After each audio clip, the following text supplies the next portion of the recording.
Bonjour chers membres de la communauté du salon et amis cinéphiles, re-bienvenue, oui, dans mon salon pour ce nouvel APCDC, hors-série. Et pourquoi encore un hors-série? Eh bien, tout simplement parce que lorsque je suis tombé sur cette histoire en avril dernier, j'en suis resté bouche bée, extatique, du fait de n'avoir jamais entendu parler de M. Palmer Cox, moi, artiste visuel, ayant été toujours dans des cours d'art visuel, ayant étudié l'art visuel au Québec, je n'ai jamais entendu parler de M. Palmer Cox. Et pourtant, cet homme québécois d'origine anglaise écossaise a laissé un immense legs visuel et poétique derrière lui. Et 95% des Québécois ne connaissent absolument pas son œuvre ni son nom. Et on va essayer de correctionner ceci aujourd'hui. Parce que correctionner fait partie de mon dictionnaire, le dictionnaire chair de poule, horloge enchantée, numéro 28. Malgré le fait que quelques reportages spéciaux sur son œuvre aient été réalisés avec le temps, malgré le fait que la Société d'histoire de la Haute-Yamaska garde en vie cette histoire fabuleuse avec son équipe de feu, malgré qu'une exposition incroyable soit en branle en 2024, ce grand créateur d'ici est encore beaucoup trop méconnu, surtout vu l'influence artistique, économique et publicitaire qu'il a eue. Et pourtant, ce créateur est probablement le premier grand influenceur du Québec. S'il était né vers les années 2000, je vous garantis qu'il serait international. Mes amis, Palmer Cox mérite tout le respect qu'il lui doit. Et ce cas est probablement un des meilleurs exemples de notre fameuse lassitude puérile artistique, oui mes amis, et qui a même conduit notre gouvernement à plusieurs reprises à refuser totalement de reconnaître M. Palmer Cox comme un vrai personnage historique marquant pour le Québec. C'est épuisant. Enfin bref, mes amis, aujourd'hui, vous me voyez excessivement heureux d'enfin vous présenter ma vidéo qui va parler de Palmer Cox, ses brownies et son univers totalement déjanté. Oui, ceci fait partie de notre histoire culturelle québécoise et oui, c'est normal que vous ne le connaissiez pas. Mais maintenant, en 2024, il faudrait peut-être récupérer la chose. Dans mon salon, dans mon salon, dans mon salon, dans mon salon, dans mon salon, dans mon salon, dans mon salon, dans mon salon.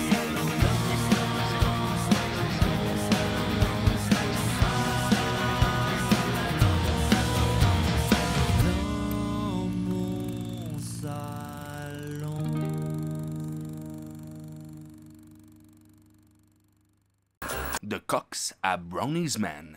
Palmer Cox était un dessinateur, un poète et un écrivain. Oh que oui! Il est surtout connu pour les aventures des Brownies, petite créature magique qui va marquer plus d'une génération d'enfants nord-américaines, mais aussi, oui, à travers le monde. Originaire du Québec dans le canton de Granby, Palmer Cox part pour les États-Unis à l'âge de 18 ans. Cox reviendra vivre au Québec à la fin de sa vie, à 64 ans, car oui, comme tout bon Québécois de grand talent, ce n'est malheureusement pas en son pays qu'il sera prophète en premier. Mais c'est bel et bien aux États-Unis que sa carrière va décoller. Et quand je dis décoller, c'est décoller.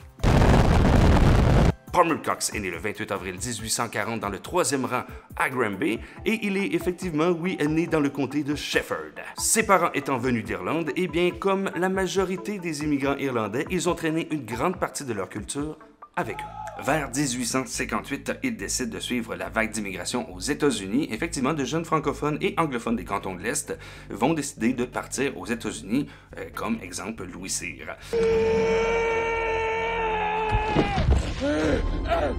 Eh bien, M. Palmer Cox, lui, va décider d'aller rejoindre son frère Edwin. C'est à San Francisco, vers 1863, que la carrière de dessinateur et d'écrivain de M. Palmer Cox va vraiment commencer. Il va signer là ses premières petites collaborations avec certains journaux. En 1874, il réalisera son premier livre, Squibs of California or Everyday Life. En décembre 1875, Palmer Cox quitte la Californie pour s'établir à New York, car New York constitue un vaste bac à sable pour un créateur comme lui. Cette grande ville moderne de près de 1,5 million d'habitants constitue l'épicentre de la culture américaine avec ses musées, ses bibliothèques, universités, journaux, bref, modernité. Et surtout, qu'est-ce qu'il y a à New York? Des maisons d'édition.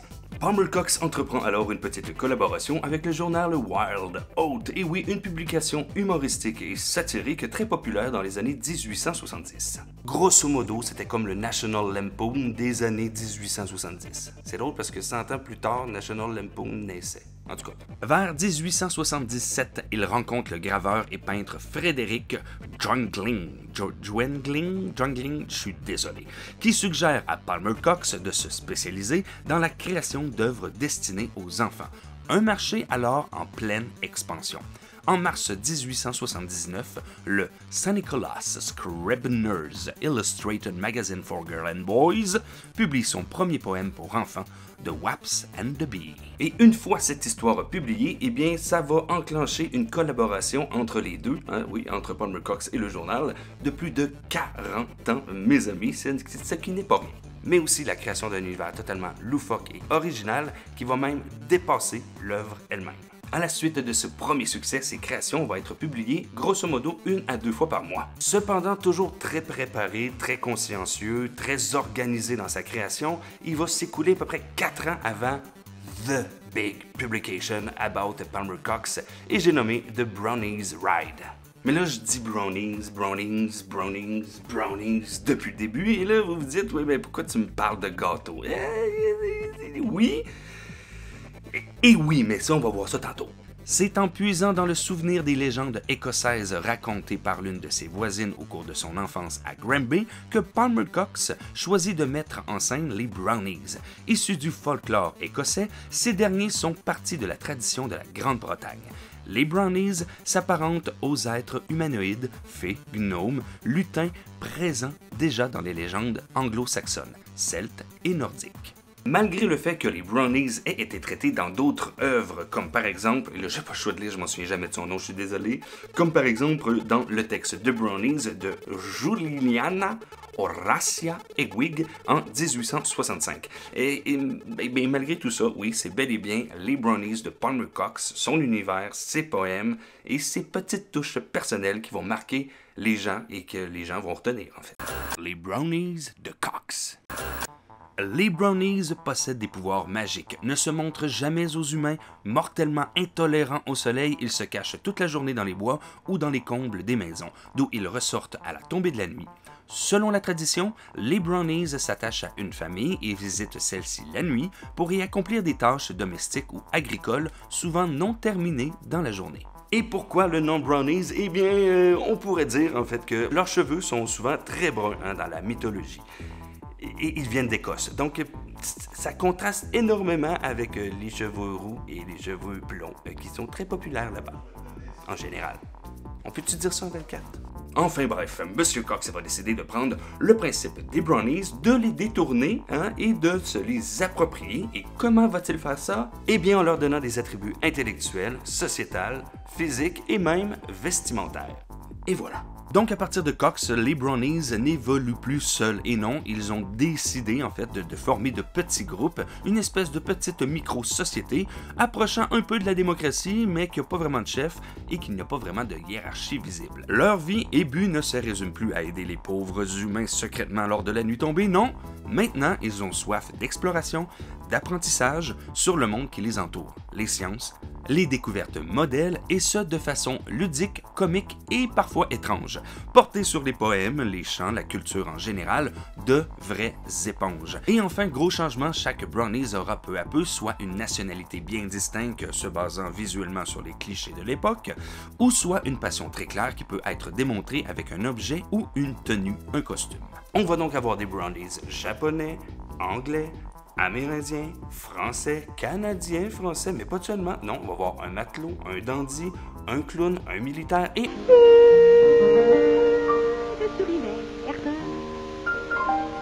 un cowboy qui, étrangement, va évoluer avec le temps en Theodore Roosevelt. Et oui, ça se ressemble pas mal. Donc, la sphère, l'univers des Brownies va évoluer petit à petit, au fil talent. Donc, au début, les petits Brownies, eh bien, ils étaient des petits yeux, des petites antennes et très, très, très chétifs, comme Carl Shore dans Radio Enfer. Et puis, à un moment donné, ben, ils se sont transformés avec des petits yeux ronds, avec une petite bonne grosse bedaine ronde. Et puis bon, hein, mentionnons-le, Palmer Cox, malgré ses origines canadiennes françaises, parce qu'il habitait au Québec, eh bien, il s'est toujours plus senti américain. Et il faut le comprendre, il provenait d'une famille anglaise. Hein, les Québécois, des fois, on a de la grosse mauvaise foi, et ça, faudrait se le dire entre nous. Et donc, voilà, c'est dit. Car oui, la plupart de leurs voyages se déroulent aux États-Unis et quand ils partent dans d'autres pays, eh bien, ils reviennent toujours aux États-Unis pour une sorte de débriefing final. Faisant référence à la soif d'apprendre des enfants, les Brownies s'incrustent dans de nombreux lieux propices à étancher leur soif d'apprendre. Bibliothèques, écoles de danse, académie des sciences, magasins, usines, collèges et même le studio de Palmer Cox lui-même, à New York, créant une espèce de multivers bien méta et bien avant celui de Marvel, mes amis. Les réalités socio-économiques des États-Unis, l'urbanisation, l'industrialisation, les découvertes scientifiques sont aussi à l'honneur dans son œuvre. En plein boom des expositions universelles, Palmer Cox voulait allumer la petite lumière de passion chez les enfants et leur faire découvrir un monde rempli de possibilités et surtout de nouvelles possibilités. Les Brownies sont honnêtes, loyaux, ils font preuve d'initiative et ils adorent travailler en équipe et trouver des solutions ensemble. Oui. Mais comme les humains avec qui ils cohabitent, ils peuvent commettre des erreurs et affrontent des difficultés lorsqu'ils entreprennent de nouvelles activités. Et ils ne sont pas toujours angéliques, surtout quand il était question de bouffe. Parce que ce sont des petits goinfres. Avec ses Brownies, M. Palmer Cox défendait l'idéologie qui était quand même assez populaire à l'époque, qu'avec une éducation culturelle, scientifique ainsi que technologique, ceci pourrait peut-être permettre l'avènement d'une meilleure société, en général, et ce, pour tous. Et oui. Cette proposition transparaît clairement dans les histoires des Brownies, où de véritables leçons de littérature, d'art, de sciences, de géographie et d'histoire sont insérées dans le but d'instruire les jeunes lecteurs. Et il me semble que ça manque énormément de nos jours. Et je crois, à mon humble avis, que c'est exactement ça que les jeunes lecteurs ont apprécié dans le temps. M. Cox les prenait pas pour des débiles, il ne les infantilisait pas plus qu'il fallait, il leur parlait quasiment d'égo à égo. L'avènement des Brownies. Et là, vous vous dites, c'était-tu si populaire que ça? T'en mets-tu tant que ça? Tu beurres-tu épais?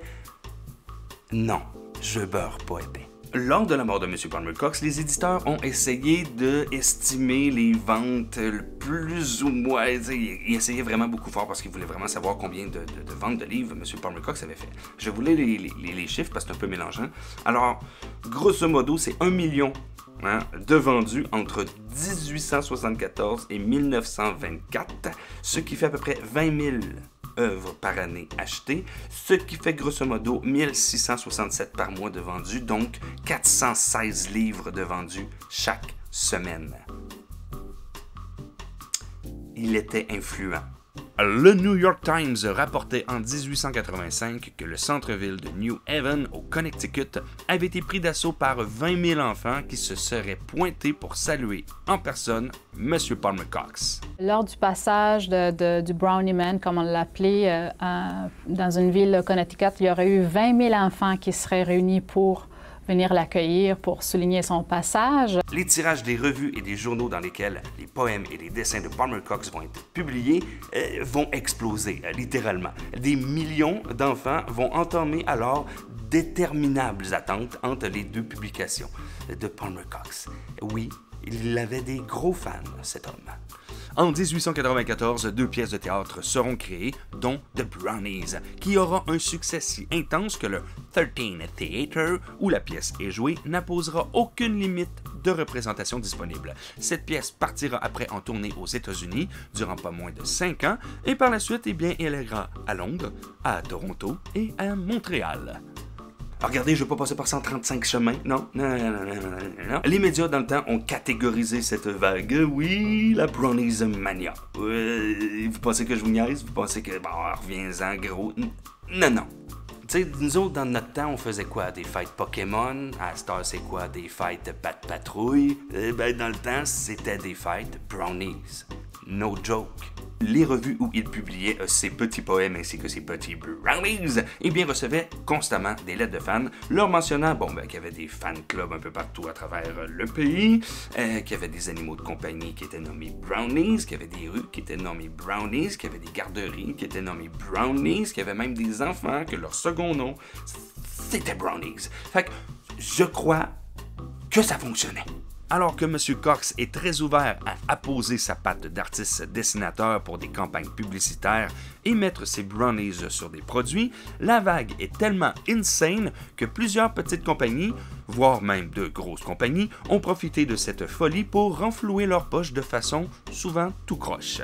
Car oui, bon nombre de produits dérivés ont commencé à pulluler de toutes sortes. Vaisselle, tapis, estampes, ornements, décorations de Noël et même un fameux appareil photo Eatsman Kodak pour enfants de Brownies Camera qui sera fabriqué sans l'accord de M. Palmer Cox et vendu à des milliers d'exemplaires. Et il va sans dire que je crois qu'étant donné que Brownies était un nom reposant sur une créature légendaire appartenant au folklore commun, il pouvait pas vraiment déposer de nom, mais c'est Brownies relié à ceci, je crois que c'est éloquent comme droit de...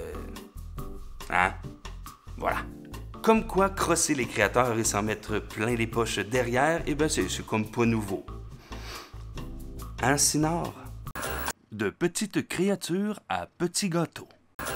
Et sans contredit, les petits brownies vont changer la donne, oui, mes amis, au niveau culinaire, et je sais que vous vous posez la question depuis le début. Oui, les gâteaux brownies se nomment à cause des brownies serait la réponse la plus facile au monde à donner. Mais c'est jamais aussi vraiment facile que ça, parce que on n'a jamais vraiment des réponses claires et nettes. Premièrement, il n'y a pas vraiment de vraies preuves tangibles que les deux soient reliés. Cependant, il y a énormément de petites preuves, avec les dates et tout, qui ne laissent rien d'autre à penser, de mon point de vue. Hein? Ouais. Car plusieurs compagnies de biscuits au chocolat et de pépites au chocolat ont commencé à mettre brownies devant leur nom pour le fame des brownies.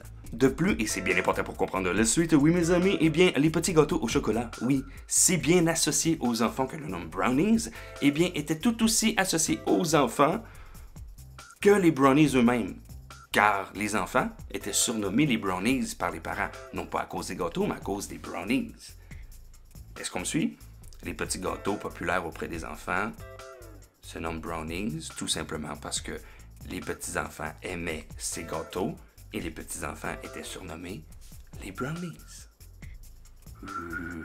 Et ensuite, pour étoffer mon argument, eh bien, il y a les dates qui rentrent en compte, parce que, en fait, grosso modo, la grosse Brownies Mania s'est déclenchée vers 1874, et bon, la vague a commencé à diminuer, malheureusement, lors de la mort de M. Palmer Cox en 1924. Diminué, pas disparu. Or, donc, nous avons en 1893. Demoiselle Bertha Palmer, oui, étrange coïncidence, je sais, invente dans la cuisine de l'hôtel familial Palmer House le brownies. Brownies qui comprenait un glaçage supplémentaire au chocolat, aux noix et aux abricots. Il aurait été servi pour la première fois à la Columbian Exposition World Fair en 1893 à Chicago. Chicago! You're out of there! 1896. Une recette de gâteau se nommant Brownies a été publiée dans le livre de recettes de Funny Farmer, le célèbre Boston Cooking School Cookbook, indiquant que le petit gâteau que nous connaissons tous provient visiblement de la petite ville de Bangor, dans le Maine. Et cependant, mes amis, comme je disais tantôt, ce n'est jamais simple, car 1899, Mary Kelly de Whitewater publie une recette dans le Machias Cookbook. Elle se nomme aussi Brownies Food. La recette apparaît à la page 23 dans la section Gâteau du livre. Et je vous rappelle clairement que c'est des coupes fins pour enfants. Les enfants, leur surnom pendant la Brownies Mania, c'était les Brownies. Si nous prenons donc ces trois fameuses dates et que nous prenons donc la plus vieille, c'est-à-dire 1893, et que nous comparons en fait aux premières éditions, aux premières parutions, aux premières publications de M. Palmer Cox ainsi que de ses Brownies, eh bien on constate quoi? Qu'il y avait déjà 3 parutions de M. Palmer Cox. Ok oui. The Brownies Dare Books en 1887, Another Brownies Books en 1890 et The Brownies at Home en 1893. et dire que ces 3 parutions ont été excessivement populaires auprès du jeune public serait un euphémisme, mes amis. Or donc, oui, je soutiens cette théorie plus que plausible. Les petits gâteaux tendres coupe-fin pour les enfants nommés Brownies en leur honneur, étant donné que tout le monde les surnommait Brownies, tout simplement parce que tous les enfants, surnommés Brownies, capotaient sur les Brownies de Palmer Cox. Donc, le lien est relativement facile à faire. Et étrangement, petit à petit, probablement, ou tout simplement, personne n'a fait le lien tangible et direct, et donc on a comme oublié collectivement, ce qui nous arrive un petit peu trop souvent. Mais je vous dirais qu'encore une fois, oui, pour ce cas-ci, c'est typiquement québécois. Je me souviens. L'au revoir du Brownies Man. Palmer Cox sera né ici et décédera ici, et il sera inhumé ici, en Granby, et oui mes amis, et étrangement, quand on y pense, eh bien, il aurait toujours bien pu terminer sa vie aux États-Unis, parce qu'entre 1858 et 1904, il y résidera. Il va passer clairement la majorité de son temps aux États-Unis. C'est un merveilleux choix qu'il a fait de revenir dans sa terre natale, et il nous a légué une très belle maison. Les instances journalistiques et artistiques des États-Unis vont jusqu'à considérer M. Palmer Cox comme un homme américain, né aux États-Unis. Voilà. Et ils vont respecter sa carrière, ils vont respecter son travail, ils vont le considérer, et ce, tout le long de sa carrière, et même jusqu'après sa mort. Alors qu'ici, eh bien, M. Palmer Cox est totalement inconnu. Pour, je vous dirais, 99,8% de la population canadienne-française, personne ne le connaît. Et c'est un peu typiquement notre façon de penser de fromage, le petit Québec d'Ontario. Lors de son décès, le 24 juillet 1924, presque tous les journaux des États-Unis soulignent son départ. Le New York Times compare Palmer Cox à des auteurs de littérature anglaise, tels que Lewis Carroll, ainsi que W.S. Gilbert. Et malgré son amour irrévocable des États-Unis et l'amour que les États-Unis lui portent, eh bien, Palmer Brownies Man Cox va décider, en fait, de terminer ses jours à Granby, dans son patelin natal, où il va passer les 20 dernières années de sa vie. Soulignons que l'un des premiers Brownies original était un Canadien français et qu'il choisira Granby comme première étape du voyage autour du monde de ses créatures dans le recueil The Brownies Around the World. De vraies preuves, selon moi, pour son amour de son petit patelin natal. L'héritage de Palmer Cox. Un créateur comme Palmer Cox laisse irrévocablement des traces indélébiles dans l'univers, dans l'imagination des enfants qui vont côtoyer son univers. Et ça, eh bien, ça va créer ce qu'on appelle une espèce d'influence. Et probablement que ça va toucher beaucoup de créateurs. Et là, pour cette partie, et c'est très important, ce sont des théories personnelles. C'est pas dans des livres, c'est pas dans des écrits, mais personne me back là-dessus. Ce sont des théories personnelles, des observations que j'ai faites. Voilà.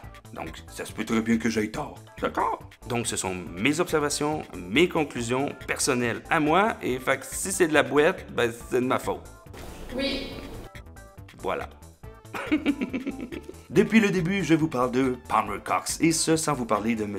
Walter Disney. Et malgré tout, il est dans l'ombre de son enfance depuis le tout début, mes amis, oui. La carrière de M. Palmer Cox se fera entre 1874 jusqu'à sa mort en 1924. Et qui est né en 1901? Walter Disney. Et quand est-ce que la compagnie Disney se fera enregistrer? En 1923. Est-ce que cela veut dire que durant toute son enfance, M. Walt Disney a sans nul doute possible été bercé par les contes, les histoires, les images, les jouets, les publicités, name it, des Brownies? Oui, oui et triple oui, mes amis. Et est-ce que Disney est connu pour ses adaptations et ses nombreux détournements d'histoire connus de tous pour en faire d'autres? Oui. Et est-ce que M. Disney est aussi connu pour avoir fait des petites passe-passe sur les sources de ses créations et personnages, comme avec l'immense imbroglio avec Carl Barks, le vrai créateur de Donald Duck et Picsou? Oui, et encore oui. Est-ce que Disney a avoué lui-même se laisser influencer par les autres créateurs? Absolument. Ce qui me pousse personnellement à dire que si on n'aurait pas eu un Palmer Cox aussi populaire, on n'aurait probablement pas eu le même Disney. Et mes amis, je vous pose la question suivante. Quel est le premier succès de Disney? Et oui, Blanche-Neige et les 7 nains, le premier grand succès de Disney, n'aurait-il pas reposé sa magie sur le principe de petits personnages, disons 7 petits personnages, ayant des personnalités bien cadrées, des vêtements bien à eux et des attitudes bien personnelles, se cachant dans la forêt, se préservant d'être à la vue par l'homme, tout en aimant chanter, manger, tout comme les brownies? Et quand on prend la peine de regarder le merchandising des brownies et qu'on fait juste comparer un peu au premier merchandising de Disney, il y a des petits liens à faire quand même. Il a peut-être suivi des cours à distance avec Palmer Cox. Vous savez, là, tous les petits cossins avec la face de Mickey, de Minnie, de Donald, de Mimit. J'ai de la misère à ne pas dire que ça découle fortement des nombreux objets à l'effigie des brownies qui étaient disponibles pendant tout la Brownies Mania. Voilà. Je pourrais aussi vous parler du phénomène des Gremlins dans l'aviation. Petite créature magique apparue dans la culture populaire dans les années 20 pour expliquer les déboires et les problèmes des avions, l'origine écrite des Gremlins revient cependant à l'écrivaine britannique Pauline Gower, aviatrice et romancière, qui en 1938 va publier The Atta Woman with Wings, où elle décrit l'Écosse comme un pays rempli de gremlins. Tiens, l'Écosse. Gremlin. What a fairy tale. Little man, oh brother. Et je vous remémore que les brownies sont d'origine écossaise. Ils viennent d'Écosse à la base. L'idée et les personnages des Gremlins ont été réellement popularisés par l'écrivain britannique Roald Dahl, à qui on doit les histoires de James et la pêche géante, Fantastic Mr. Fox, Charlie et la chocolaterie, qui renferment aussi des espèces de brownies avec les Oompa Loompa. Bref, Roald Dahl qui les popularise avec le livre de Gremlin. Rappelons que Pauline Gower est née en 1910 et que Roald est né en 1916. Tous les deux directement en plein dans la grande vague de popularité des brownies. Et d'après moi, ils ont été touchés par la magie de Palmer Cox, ses messages, ses poèmes, ses dessins, son univers. Je pourrais parler sans contredit de nous, fameux Gremlins, ceux de Joe Dante. Certes, la principale origine de l'influence du film sont les Gremlins de Roald et de Pauline, mais ceux-ci découlent des brownies de Palmer Cox. De plus, Dante va décider de donner comme particularité à ces Gremlins l'allergie à la lumière, ainsi que des personnalités fortes et des vêtements caractéristiques à chacun des Gremlins, ce qui découle irrévocablement de l'idée même des brownies de Cox, de mon point de vue toujours. Et surtout que quand on pense au vrai Gremlin, le premier de base, ce cher Gizmo, eh bien, il est gentil, il est doux et il est très porté à aider les humains lorsqu'ils sont dans la merde. Regardez les films, vous allez voir, il aide souvent les humains. Il y a plein de petits... Ici, je vous dis, petit personnage, habitant dans un village par centaines, oui, ayant tous le même habit, mais ayant tous un petit objet bien particulier comme signe distinctif. Qu'est-ce que vous pourriez me répondre? Il devrait avoir une petite lumière bleue qui s'allume. Et j'aurais beaucoup de difficultés à croire que Peyo, qui est né en 1928, n'ait pas été lui aussi influencé par les contes, les livres et les images des brownies. De petits êtres se cachant des humains dans la forêt, ayant certains pouvoirs magiques, restant en micro-société, ayant tous des personnalités et fonctions distinctes. Ils aiment danser, chanter, manger, apprendre, explorer. Et encore une fois, de mon point de vue, il n'y a pas à tourner 36 000 fois la barre à beurre. Les Schtroumpfs, c'est pas mal des brownies. Nous pourrions même aller jusqu'à jouer dans les plates-bandes de M. Tolkien. Car, mes amis, cet homme est né en 1892 et dont les œuvres ont commencé à être publiées vers 1936. Il a donc, de mon point de vue, eu un contact avec les brownies au cours de sa jeunesse, ce qui aurait pu l'influencer sur la création des Hobbits. Et j'en veux pour preuve le fait que les brownies sont bel et bien présents dans l'univers de Tolkien. Dans le livre Book of the Lost Tales, Part 1, les brownies sont présentés comme des esprits inférieurs, au même titre que les fées, les lutins, les tavaris, les orossi, etc. Créatures donc qui se partageraient la terre du milieu avant l'arrivée des Eldar. Et donc, si les brownies sont quand même déjà présents, les brownies écossais sont déjà présents dans l'univers de Tolkien, eh bien, on pourrait toujours bien dire que les brownies ont influencé un peu la création des Hobbits, non? Quand on y pense, il y a quand même des petites similarités entre les deux, mes amis. Ils sont petits, ont des petites oreilles pointues, ils aiment la musique, ils aiment chanter, ils aiment manger. Et je pourrais parler aussi du fameux Leman Frank Baum et son fameux, magicien d'Oz. Monsieur Baum est né en 1856, a sorti le livre Le magicien d'Oz en 1900, en plein milieu de la vague Brownies. Et de ce fait, je vous remémore, mes amis, la présence des Munchkins dans le livre ainsi que dans le film. Décrits dans le livre comme ayant la même taille que Dorothée, mais étant adultes, ils portent tous des vêtements bleus, ayant des chapeaux pointus, se tenant loin des autres humains, portés à danser et à chanter, ils veulent absolument aider Dorothée à retourner chez elle. Munchkins et Brownies sont clairement des cousins éloignés, sans nul doute possible. Les emprunteurs, dit les Borrowers, créés par Mary Horton en 1952, qui s'inspirent et adaptent grandement le monde des Brownies de Cox et des légendes anglo-saxonnes. Si vous n'avez pas vu la série des années 90 avec Ian Holm, eh bien, je vous suggère fortement de vous taper ça. Moi, c'est un de mes musts des années 90, c'est Insane. Stick with me, you'll be alright. Come on. Les elfes de maison de J.K. Rowling, donc Dobby, Dobby dans le Yorkshire, eh bien c'est les noms des Brownies. Les elfes de maison sont asservis par la magie, qui ont pourtant eux aussi en eux, toujours cachés et discrets, toujours aussi bien curieux et des fois maladroits. Dobby has no master. Dobby is a free elf. On a aussi les lutins du Père Noël. Ben oui, le Père Noël classique qui apparaît dans les années 30 avec Coke, eh bien, les lutins vont pas tarder à le suivre en 1932 avec le poème de Noël de Johannes Kotlum et ses 13 lutins de Noël, avec tous des personnalités et des particularités différentes. Et oui. Les deux dégueulasseurs dans Willows, et oui, moi je les appelle comme ça, outre le rôle de C3PO et R2D2 des caniveaux, ils font irrévocablement partie de la grande famille des Brownies avec leur tête de con, leur attitude fonceuse et curieuse. Les Ewoks dans Star Wars ne sont-ils pas de petits êtres de forêt qui se cachent des hommes, mais qui connaissent quand même bien leur technologie, font preuve d'entraide, d'intelligence, de curiosité et d'adaptation? Oui. Et on pourrait continuer ainsi, probablement, pendant longtemps. Aujourd'hui, en 2024, aux 100 ans de sa mort, eh bien, malgré tout, M. Palmer Cox reste un illustre inconnu pour la grande majorité des Québécois, et je vous dirais même pour la grande majorité des députés de l'Assemblée nationale. Et ça me pose un problème. Vraiment.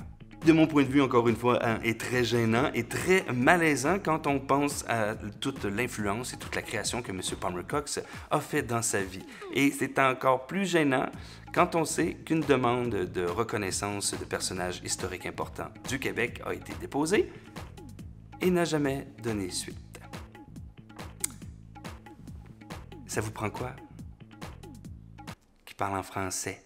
C'est ça que ça prend. Alors donc, la prochaine fois que vous entendez parler des petits brownies, c'est-à-dire le gâteau, eh bien, gênez-vous pas pour vous parler de Palmer Cox. La prochaine fois que quelqu'un dit « Québécois, personne n'est connu au Québec », vous pouvez plugger Palmer Cox. La prochaine fois que quelqu'un vous dit « non, mais il n'y a pas tant de grands créateurs là, au Québec, là, surtout pas genre en dessin ou en poème », vous pouvez lui citer Palmer Cox. Plus on va parler de Palmer Cox, plus il va mériter, en fait, il le mérite grandement déjà, mais plus il va le mériter aux yeux de certains, sa place comme grand personnage historique du Québec.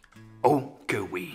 Je tiens énormément à remercier la Société d'histoire de la Haute-Yamaska pour m'avoir aidé et accueilli dans leur exposition et surtout m'avoir enduré dans les échanges de emails durant les 6 derniers mois. Je tiens aussi à remercier grandement Mademoiselle Cecilia Capocchi qui a pondu une recherche incroyable de 29 pages sur Palmer Cox qui m'a servi de source d'information. Si vous voulez en apprendre plus sur M. Cox, je vous suggère fortement d'aller lire ce fabuleux document, c'est incroyable. Et évidemment, je remercie la famille Lemire qui m'a gracieusement accueilli dans leur maison afin de vous faire découvrir l'intérieur du Brownies Castle. Sans leur soutien et leur participation à cette vidéo, jamais je serais ici, à côté du fameux vitrail qui date des années 1900, je pense qu'elle m'a dit 1914, quelque chose comme ça. Jamais j'aurais pu être ici et jamais j'aurais pu vous rapporter d'aussi belles images de cette merveilleuse collection et du merveilleux Brownie's Castle. Et oui, malheureusement, mes amis, c'est déjà tout pour ce nouvel APCDC hors série sur M. Palmer Cox. Et j'ose espérer que cette histoire vous a titillé, vous a intéressé. Et pour vrai, ceux qui ne connaissaient pas Palmer Cox, dites-le en commentaire. Et ceux qui connaissaient Palmer Cox avant ma vidéo, j'aimerais le savoir aussi. Dites-moi-le en commentaire. L'histoire de Palmer Cox est incroyable et surtout l'histoire que les Québécois en général ne connaissent pas. Palmer Cox est incroyable. Donc, la vidéo, partagez-la, montrez-la, parlez de Palmer Cox, parlez de cette histoire au plus de gens possible parce que c'est incroyable que personne ne connaisse cette histoire. J'espère que vous avez apprécié de découvrir l'histoire de Palmer Cox, l'histoire de ses créations, l'histoire du rayonnement de ses créations et parlez-en de cette histoire, s'il vous plaît. Cela n'a aucun sens que personne ne connaisse. J'ai étudié en art visuel. Toute ma vie, j'en ai jamais entendu parler. Ça n'a aucun sens. Je connais les crises à date de Picasso, mais pas Palmer Cox.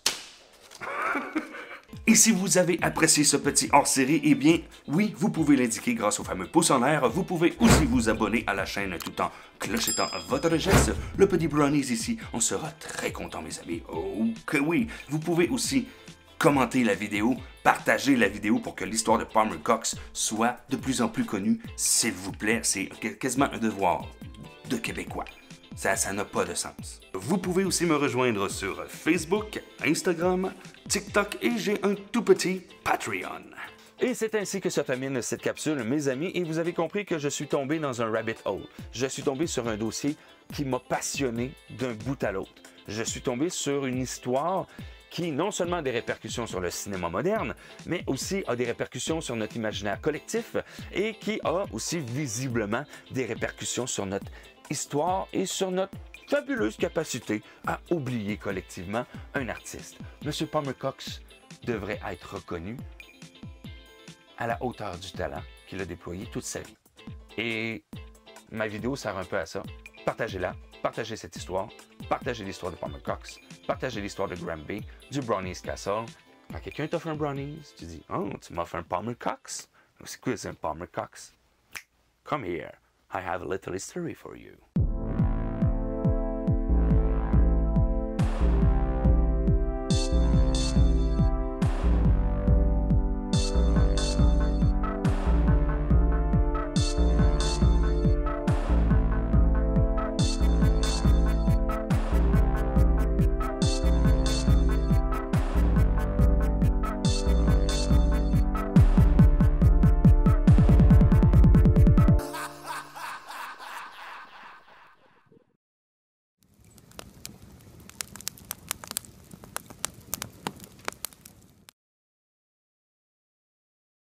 Wild Oat. Son aventure... Ah, tabarouette. Troisième rang, oui, du canton de Granby. Avec un crime. Wild Oat. 40 dans le canton de Granby, ainsi que dans le comté de Shefford. Tu vas voir, ça va rentrer à un moment donné, je pars, puis je... Le journal Wild. Là, ouais. Les brownies, là, le petit gâteau au chocolat, là... C'est clairement de lui que ça devient? Non? Enfin bref, M. Cox va décider de prendre le principe des... J'ai trouvé sur un site qui disait qu'il y avait un brownies indien. Pas amérindien, mais indien de l'Inde. Mais j'ai pas trouvé vraiment de...